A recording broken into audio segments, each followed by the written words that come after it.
ধোয়া ওঠা চায়ের সাথে সকাল কিংবা বিকেলের নাস্তায় বাকরখানি।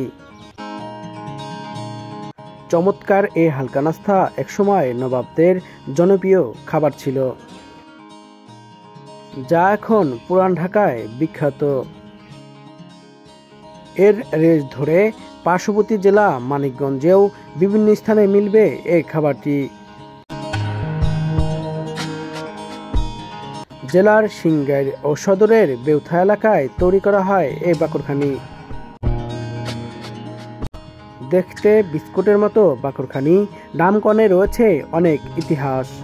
জানা গেছে তৎকালীন এক নবাব পুত্রের ব্যর্থ প্রেম থেকে এর নামকরণ করা হয়েছে।